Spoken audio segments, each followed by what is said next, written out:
Okay, hello, welcome back. So in previous video we defined the new frame, the tangential normal frame, and how we can use it to define the velocity of a particle very easily. And position was defined as the path coordinate from a fixed reference along the path. So we define position as S, and velocity v was the speed times in the tangential direction. And remember that velocity, the speed, we can define it as s dot, the time derivative of path coordinates, ut. All right, so now what about acceleration? So acceleration, let me do it here.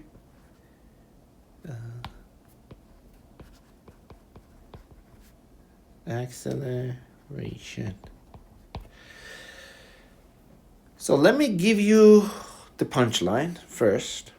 So acceleration in tangential normal directions are v dot or s double dot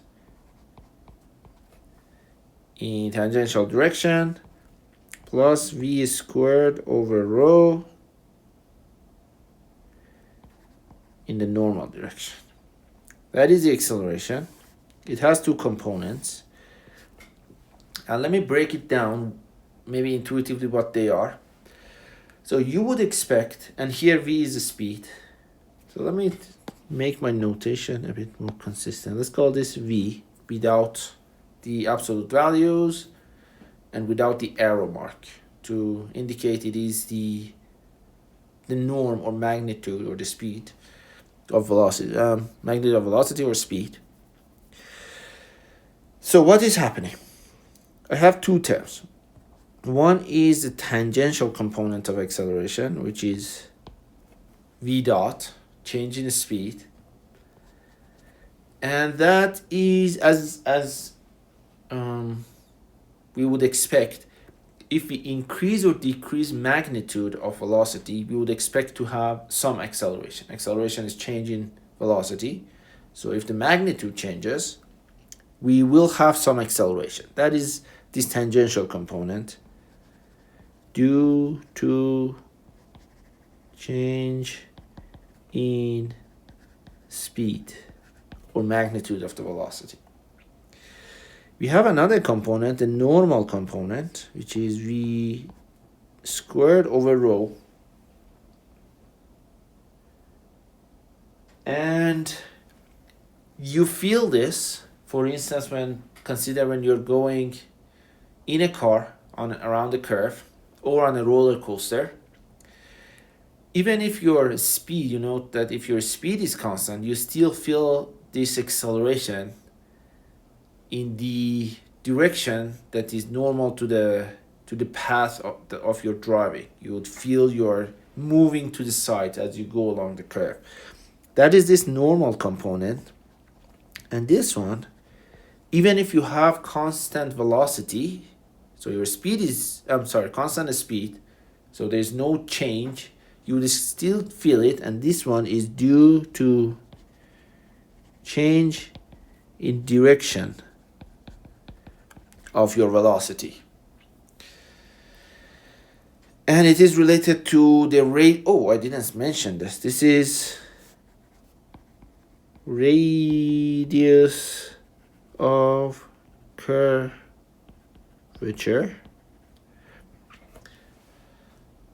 So as you go around tighter corners or wider corners with the same velocity, you would experience different normal accelerations. So I think it is helpful to see where these things come from. So that was the punchline. Now let's do the proof. I do this because it is very informative where these terms come from. So we know velocity is VUT, and we know acceleration is time derivative of this, which I can write as now I have this product of two terms. I have two derivative terms. I have dv over dt times ut plus v d ut dt. So let's break these down. The first term, time derivative of magnitude of velocity, time derivative of speed. This is, we can define it v dot, and it is the same term that was here. It is the change in speed, change in magnitude of velocity. The second one is a little trickier. Oh, wait a minute. Why do I have these arrow signs? There shouldn't be an arrow sign, because these are a scalar. So what about this second term? I have speed multiplied by something peculiar. It is the time derivative of a unit vector. What does that mean? So let me blow it up, the figure, make it bigger. So originally my particle is here. This is ut, un, pointing to the center of the curvature. And sometime later, I am at a different location with a new ut and a new un. And notice that the unit vector changes as the particle moves along the path. So ut is not constant. Constant is not. And it changes with time as the particle moves along. So it has a time derivative. Although its magnitude is constant, it's always unity, it's always 1.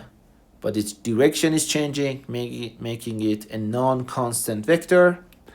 And we need to consider its time derivative in our calculations.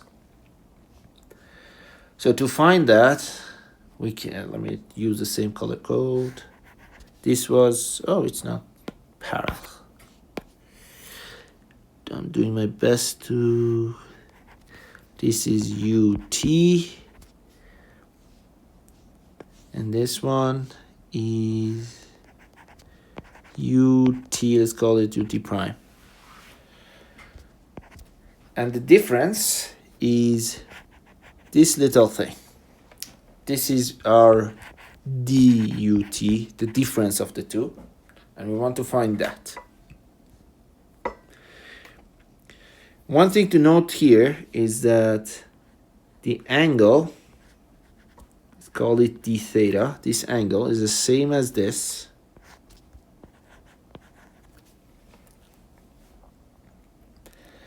So as our time difference is smaller and smaller, this d theta becomes smaller and smaller. This goes to 0. So I'm closing the two sides of this triangle. And when that happens, the length of du approaches the length of the two sides, which is 1. The length of two sides, this is 1, times the angle, d theta.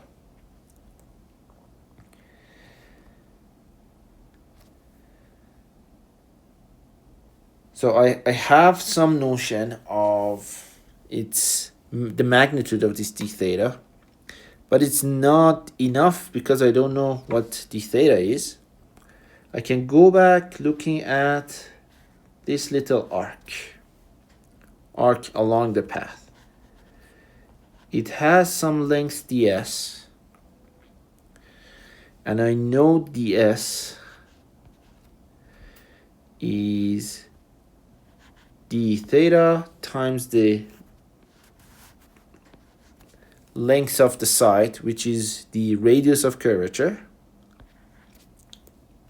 And from here I can calculate the theta, how much we have rotated, knowing that how much we have progressed, ds over rho, and combining everything, magnitude of dut is 1. I'm not going to repeat it. 1 times d theta is ds over rho. Oh, don't move.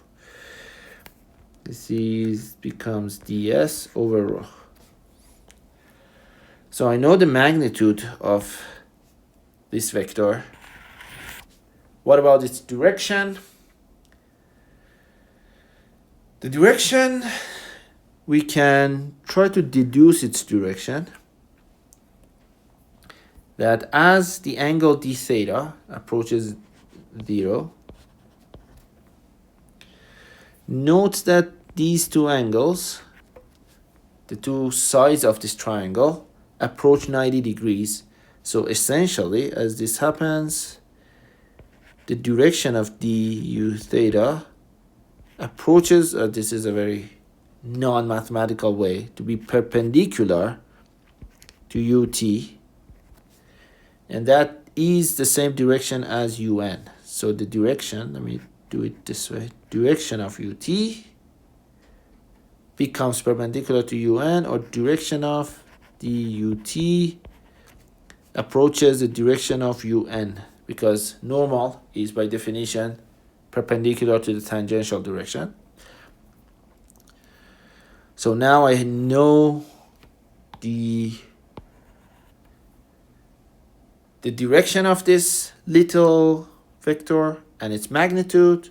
So the whole thing, dut, becomes the magnitude ds over rho along the direction that is un.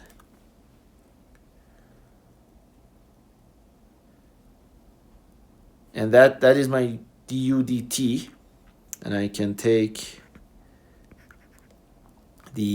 or divide it by 1 dt, so dut over dt becomes 1 over rho ds over dt times ut, and this one we had a name for it, it was the speed.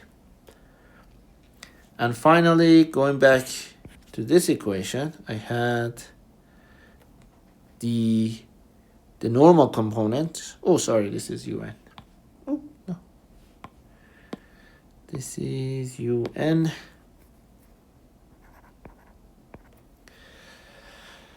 So now I substitute this. I was trying not to do that, but I have to. I come back here. So my acceleration, we had it here, up here, that it is v dot times ut plus some v times whatever we calculated here. It's 1 over rho times v times un, or that is what we had before. It's v dot ut plus v squared over rho un.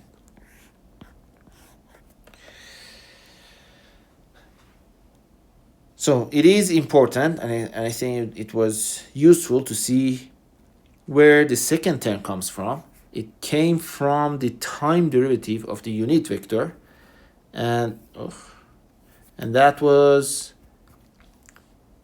because we had a change in the direction of motion.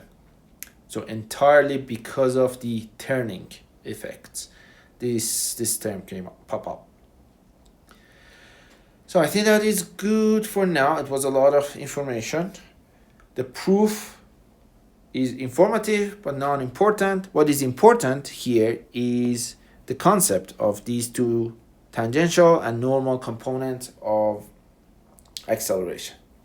So in another video, let me give you a bit more remarks and we wrap up this section.